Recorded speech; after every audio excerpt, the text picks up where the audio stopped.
Hey, it's Ethan, and in this episode, we'll be continuing the story of Lara Croft, or my girlfriend, is what my parents like to call her, with Rise of the Tomb Raider. Now, 6 months ago, I covered Tomb Raider 2013, and I'll be completely honest. That version of Lara was not my favorite. She was cool for sure, but between all the complaining and constant crying, and also making sounds like she belonged on an 18+ site at times, was kind of a turnoff. And since then, my TikTok audience has accused me more and more of being a nooner. Hey look, I may be a simp for Lara Croft, but I swear it's not that bad. But anyway, let's see how Lara's next adventure managed to come together in the first place. To understand how Rise of the Tomb Raider even came to be, we need to go back to March of 2013. When the reboot launched, it was a big moment for the franchise, with a new tone, new Lara, but the game was not a commercial hit at first, with it only selling 3 million copies within its first few months, even though the publisher, Square Enix, wanted 6 million copies at launch.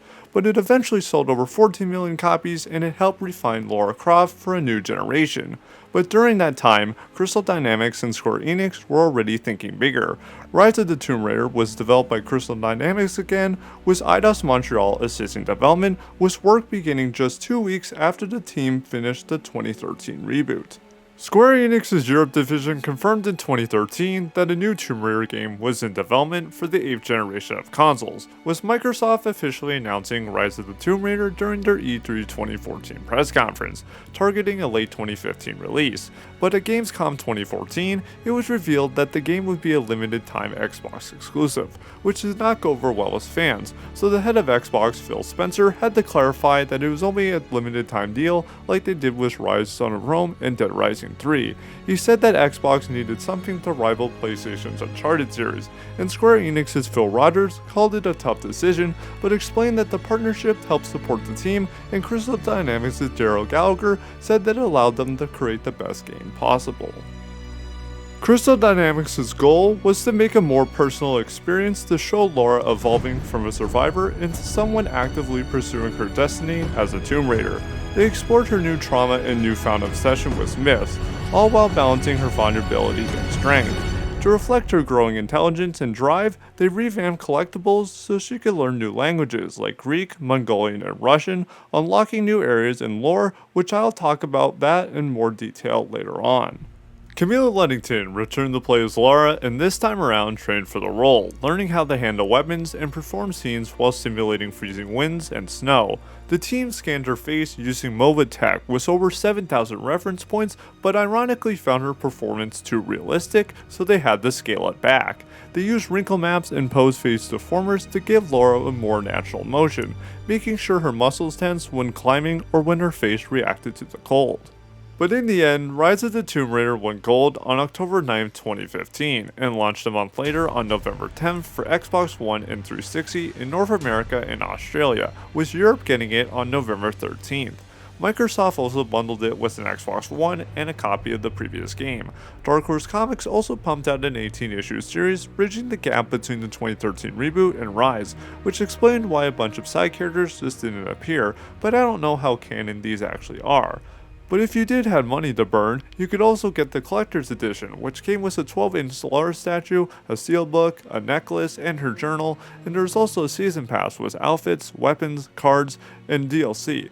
And also if you pre-ordered at GameStop, you got exclusive in-game items. Rise also then came to PC when it dropped in January 2016, and the 20-year Celebration Edition hit the PS4 in October 2016 with VR support and all DLC. macOS and Linux players also got it in 2018, which was the same year its sequel, Shadow of the Tomb Raider, released, and it also got released on Google Stadia in 2019, which you can't even play that anymore. But enough talking, let's see what's in store for my girlfriend's next adventure. This is Rise of the Tomb Raider. Rise's story picks up 2 years after the events of Tomb Raider 2013, putting us in the year 2015 with a now 23-year-old Lara Croft. The game opens up with her hauling herself up a freezing Siberian mountain with her friend Jonah. You remember Jonah, right? The only side character in the last game who didn't annoy the hell out of me? But this time she's dead set on finding the lost city of Katesh, which she thinks might hold the secret to immortality, according to her father. But before they can even make it to the top of the mountain, a surprise avalanche hits and splits them up, and I get to watch my girlfriend nearly die within the first 5 minutes of the game before it cuts to black. But after that, we cut to 2 weeks earlier, where Laura's walking through the rain heading back to her London apartment, or flat because she's British. But something's off, as we hear a voiceover from her dad, Richard Croft, while a flashlight pans around her place, talking about some group named Trinity, before shortly after, Laura walks in and hears a noise and grabs one of her climbing axes like she's about to kill someone.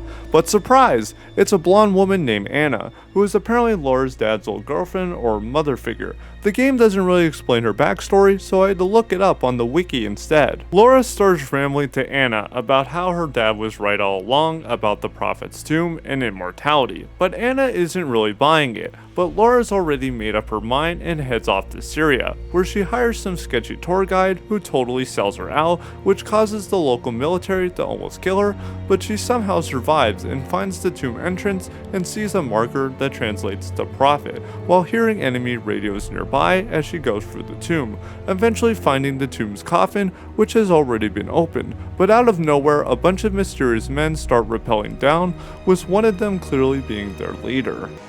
Open it. Carefully. It could be extremely dangerous.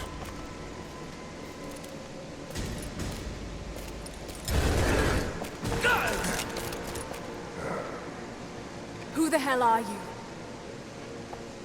You're a smart woman. I suspect you already know. Trinity. Where is the artifact? I don't know what you're talking about. Don't play games with me. You led us to this place.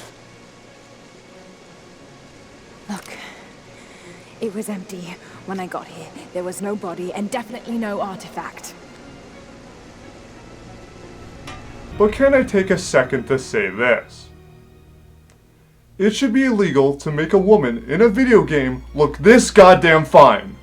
Anyway, Laura manages to swipe the Trinity commander's detonator, which sets off the whole tomb collapsing and flooding, and Laura somehow makes it out alive, because of course she does, and heads back to Croft Manor in Surrey, England to dig up some more research. Jonah also shows up, and Laura won't shut up about how her dad was right all along, while Jonah's just like, Are you listening to yourself? Jonah, we've been through so much together. You know there's more out there. This could be real. I don't care if it's real.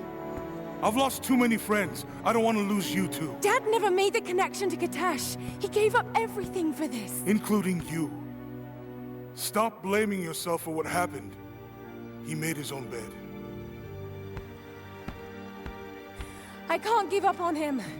Not now. It's all I have. No, it isn't! If you stayed still for 5 minutes, maybe you'd see that. Not long after, an intruder, who I'm pretty sure works for Trinity, breaks into Croft Manor and Laura fights him. But honestly, she should have had him. Jonah then bursts in and Laura's got the guy at gunpoint, and somehow he still manages to escape, taking off with a book full of her dad's research notes. So Laura does what Laura does and heads off to Siberia. Next, it cuts to Laura in Siberia in the present day, as she contacts Jonah on the radio, but she gets no reply, so she proceeds to look for supplies to build a camp, and a few hours later hears radio chatter from Trinity before she leaves the camp and encounters a bear and tries to kill it, but ends up falling off a cliff and passing out, and dreams about her childhood hanging out with her dad, Richard Croft. Now listen to me. Someday you're going to make such a mark on this world. You're going to make me so proud. Give me a moment, darling. I need to take this. Yeah, I think she kinda already did like 2 years ago over in Japan. Oh wait, you were dead. When Laura does wake up, she finds some kind of poison to take out the bear and makes it back to camp to go to sleep, and we get another flashback, but this time it's her dad arguing with someone over the phone. Meanwhile, in the present, Trinity's chasing down some random group in the snow with this one redheaded girl, and one of Trinity's guys spots Laura's camp, but she's already gone, so she stealth kills the rest of them, then a few minutes later, she comes face to face with the redhead that we just saw. You and I are on the same side. I hope I can prove that to you. What's going on down there? Who? And just like that, she's gone.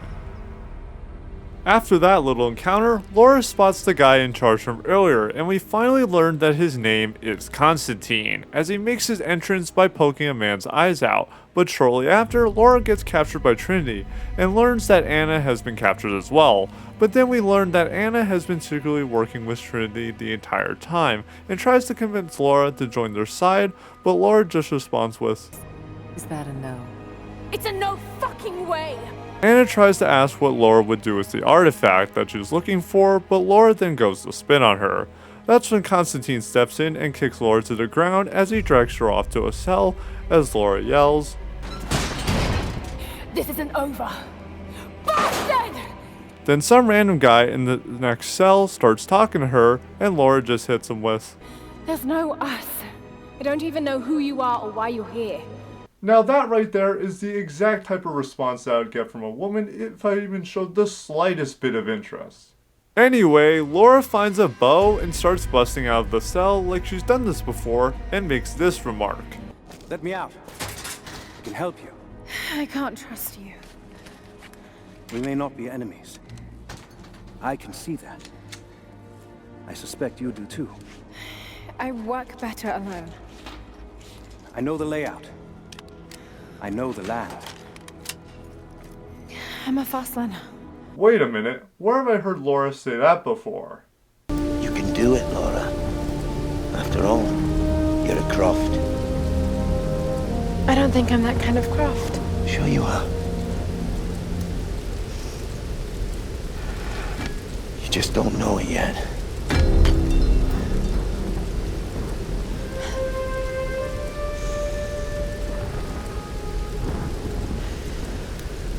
Well, let's hope I'm a fast learner then. We find out that the guy in the next cell is named Jacob, and the two of them start escaping the prison together.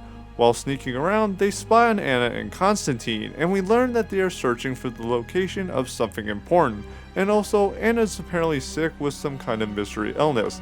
And oh yeah, they're also brother and sister. Lara decides to check out what they were looking at, but she and Jacob then get separated before eventually regrouping. Then a helicopter shows up and starts chasing them like it's straight out of Uncharted 2, and surprise surprise, my girlfriend nearly gets herself killed again.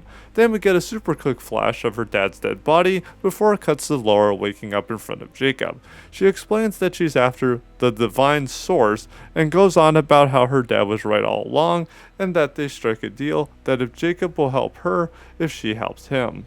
A few minutes later, Lara finds the entrance to some old Soviet-era mill and gets a call from Jacob telling her to meet him near the entrance. When they finally link up, it doesn't last long, because Trinity rolls in with mining equipment and Jacob tells Lara to find someone named Sophia before it kicks off yet another Uncharted-style set piece. She then ends up breaking into a section of an ancient city and starts examining murals that might point her towards the divine source. She makes her way back to the surface and runs into the redhead from earlier. Things get tense as Lara's trying to surrender as this woman is about to kill Lara, but then Jacob shows up and tells Lara that the redhead is Sophia and that she's his daughter.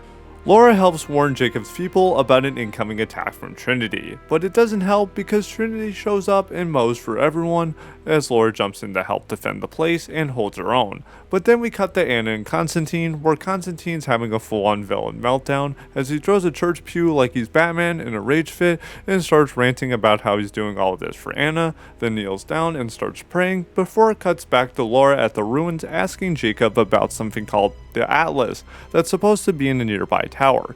He talks to her about how his people are trapped and they need help, as Lara then rescues them from Trinity and works with Sophia to help them get their people back. Then at the top of the tower, Lara asks Jacob more about the location of the divine source and the city of Katash, and Jacob just keeps acting all cryptic and doesn't really tell her where it is, but Sophia straight up tells Lara where the Atlas is. So Lara heads off to the top of the cathedral on top of the mountain to find it, and of course runs into Anna again, but this time with backup. So Lara pulls a gun on her, but the floor collapses and they both fall through. Reconsider my offer, Lara, before it's too late.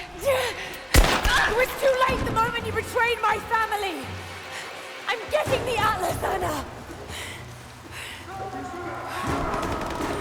Something is slaughtering my men down there, Lara. If they can't find it, neither can you. Go to hell! Croft is on her way. Kill her and bring me that goddamned Atlas. Their fall actually pays off though, because Lara finds the entrance to where the Atlas is, and it's buried deep underground. Trinity naturally shows up, and Lara escapes the tomb by collapsing a giant statue on top of everything. But because Lara's life is just constant suffering, she ends up waking up a bunch of undead monsters while trying to escape.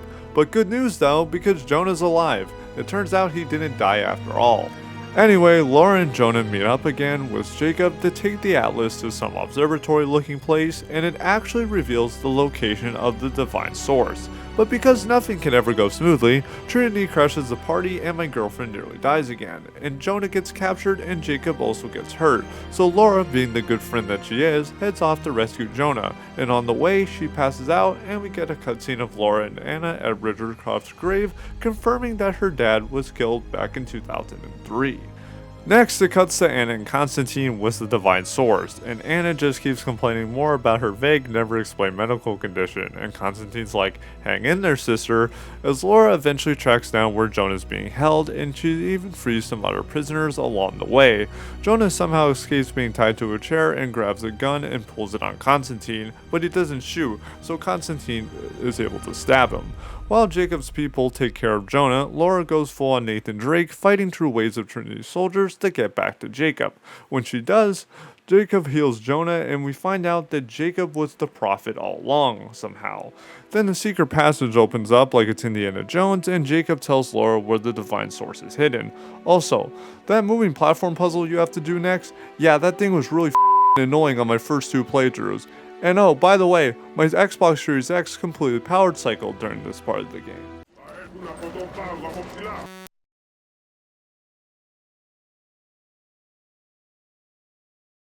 Well, I guess she was just too fine for my Series X to handle. Anyway, Lara finally discovers the lost city of Katesh and its mysterious Chamber of Souls, and now it's all about breaking through these giant medieval style castle gates using literal catapults, or trebuchets is what the game calls them. And there's this one puzzle with a water bucket that made me feel like a total f***ing idiot on my first playthrough. But after that, it's all about climbing and shooting until we eventually face off against Constantine, which is now in a helicopter. So Lara has to call on Sophia to hurl a literal fireball at the thing while he keeps sending wave after wave of enemies. And this part makes me so goddamn mad every time I replay it. But anyway, the chopper crashes and Lara falls down into some mysterious chamber, where she has to fight off these creepy ancient guards, and we get this stealth mini boss fight with Constantine, and it feels like he just gave up. Not my destiny. I was meant for greatness. This was never your destiny. Then you can either let Constantine die slowly or finish him off yourself, with me doing the latter. Lara then rushes into the Chamber of Souls and spots Anna as they proceed to hold each other at gunpoint, where Lara says, "We aren't meant to live forever. Death is a part of life." Which I totally agree with. Jacob then shows up, but Anna immediately fires at him as the ancient Katesh warriors approach nearby, and Anna ends up activating the divine source, but Lara destroys it. And Lara ends up rushing over to Jacob like how I wish a woman would run over to me if I was injured, but he sadly fades away. So I guess Lara nothing. For After all that, we cut back to Croft Manor with Lara and Jonah listening to one of Richard Croft's old tapes, and it feels like we've come full circle. After the credits, we get a post-credit scene that's shortly after Jacob's death, and Lara turns to Anna to ask her this. Now,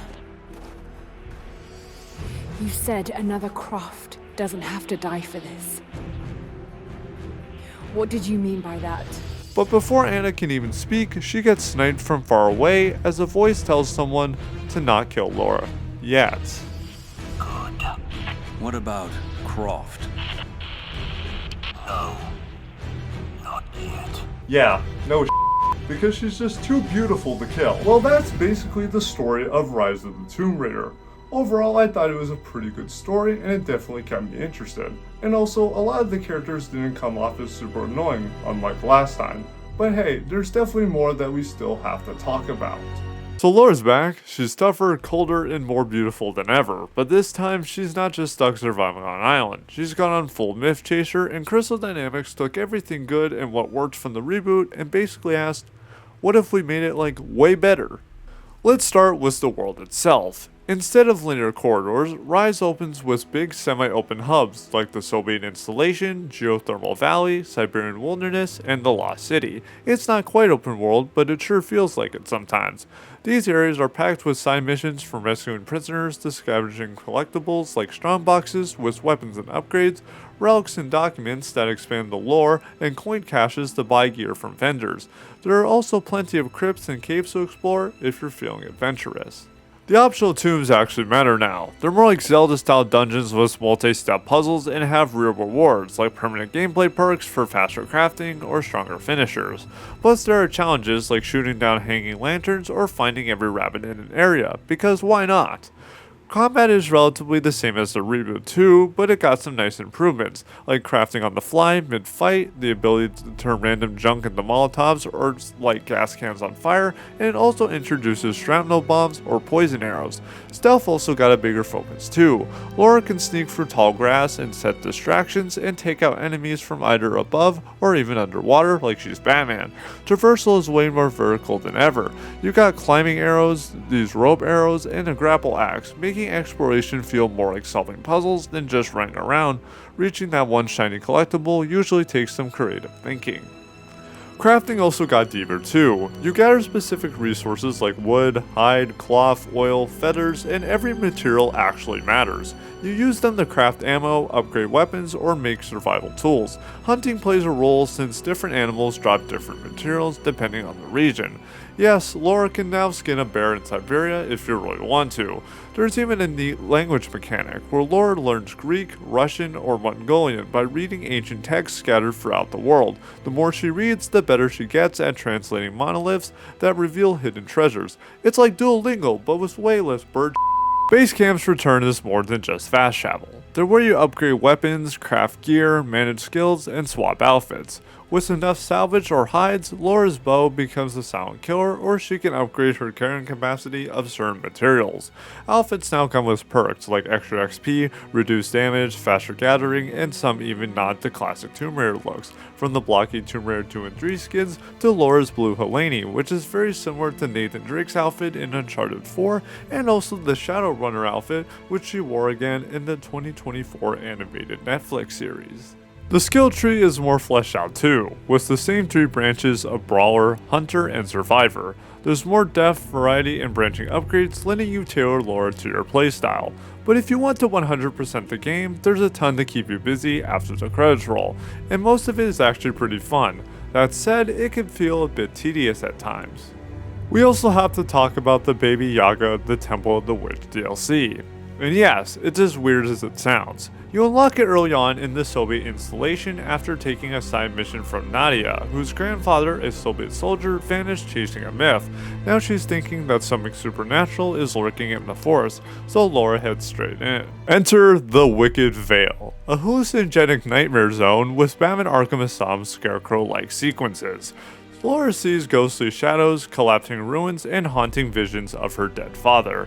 After her first encounter with the so-called witch, she whips up an antidote so she can face the hallucinations without losing her mind. That leads to a full-on boss fight, while dodging fireball attacks in a circular arena and shutting down the temple's fog generators, all while Baby Yaga sits in a giant cauldron. But in the end, Baby Yaga is just Nadia's grandmother. You leave with a new outfit, a poison bow, and also some bonus XP. It's surprisingly a heartfelt ending, giving proof that Rise can get pretty weird even without gods or lost cities. Next, there's the Expedition mode, which is kind of like Rise's version of a challenge or arcade system. You can replay story levels, tombs, or combat encounters with modifiers using in-game cards. Some make enemies harder or give you weird effects like big head mode, infinite poison arrows, or one-hit kills. You can rack up points, compete for leaderboard scores, or just mess around. It's super customizable and fun if you want to squeeze more life out of the gameplay systems. Then there's Cold Darkness Awakened, which drops Lara into a Soviet chemical weapons facility gone dark. Trinity accidentally unleashes a gas, turning people into mindless but tactical zombies.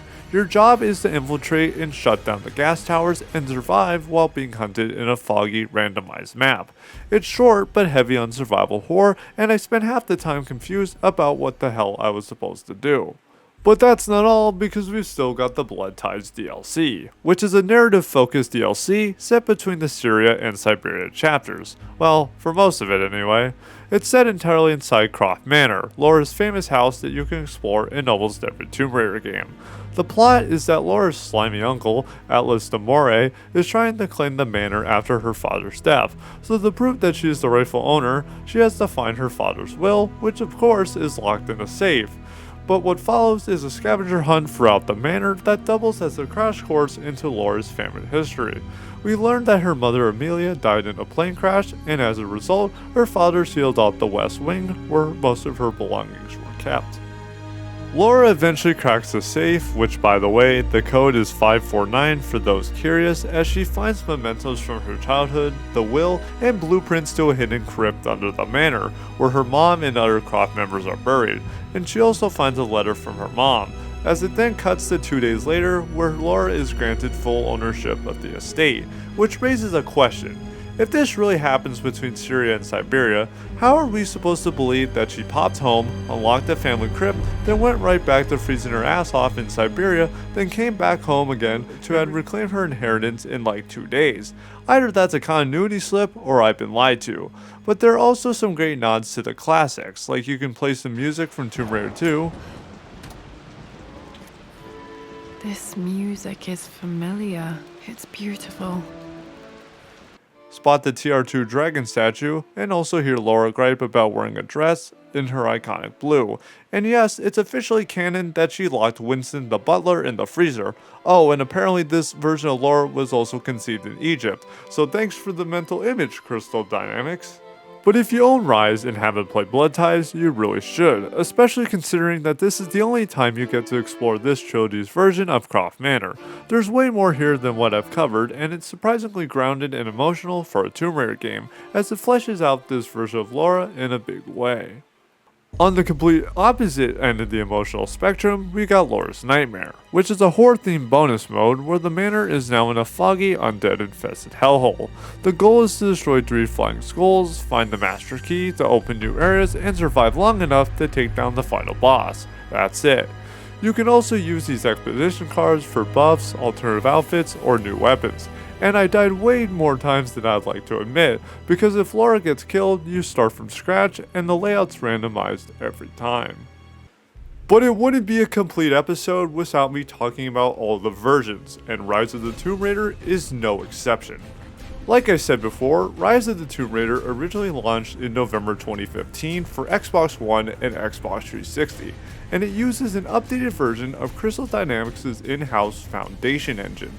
Everything from the lighting, texture, and model detail to Laura's hair were a big upgrade over the reboot. On base Xbox One, it targeted 1080p at 30 FPS, which is pretty impressive considering the Xbox One was the less powerful console compared to the PS4 during the 8th generation. The Xbox 360 port was developed by Nixie Software, who also developed all versions after the original release. It's actually a surprisingly solid port, even though it came with heavy cuts to lighting, textures, animations, and it doesn't have all DLC, which you can't even play anymore on the 360 due to the shop closure in 2024. I actually did a full playthrough of the 360 version, and you could definitely tell what's rendering in real time and what's a pre-rendered cutscene. But for a 2015 game on a 2005 console, it's not a bad way to play, especially if this is the only option that you had back then. But in 2025, it feels more like a novelty. The PC version arrived in January 2016, bringing 4K textures, unlocked frame rates, enhanced shadows and tessellation, and overall higher image quality. If your rig can handle it, even today it's a bit demanding, but it kept getting updates to mid-2022, and over the years added DirectX 12 support and NVIDIA DLSS. You can also explore Croft Manor in VR with an Oculus Rift or HTC Vive if you own one. I played this at 1440p at 60 FPS with no DLSS with max settings besides tessellation due to it being a bit bugged with recent NVIDIA drivers, but hopefully that can be fixed in the future. The PS4 20-year celebration edition dropped in October 2016 with all DLC, a PlayStation VR mode for Croft Manor, and an extra co-op mode. And visually, it's on par with the Xbox One, but with slightly better resolution and performance. The macOS and Linux ports from Firo Interactive are kind of a niche way to play, but my M2 Pro MacBook Pro handled it quite well, considering it wasn't optimized at all for it. The best versions of Rise of the Tomb Raider on console are by far the Xbox One X and PS4 Pro versions. I played the One X version for most of this episode, and the One X and Pro have 3 graphical modes: a native 4K mode at 30 FPS, an enriched visuals mode with a dynamic 4K at 30 FPS with most PC enhancements, and a 1080p 60 FPS high frame rate or performance mode. These versions added sharper textures, better ambient inclusion, improved reflections, and steadier frame rates. Most of my footage is in 4K using the native 4K mode, and if you play it on an Xbox Series X or PS5, you're just running those enhanced versions with smoother performance.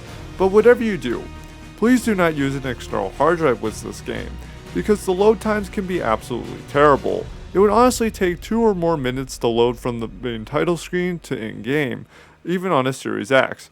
But in 2025, the best way to play Rise would probably be either the Xbox One X version played on an Xbox Series X or the updated PC version. Also, the music sounds a lot more like Uncharted to me this time around. And that's Rise of the Tomb Raider, a sequel that pretty much outdoes the reboot in almost every way, with better gameplay, actual tombs, better visuals, and a tighter story, making this Lara Croft's best sequel yet. And it's honestly one of my favorite Tomb Raider games and one of the best games from 2015. And I'd also still do anything just to be in the presence of this woman.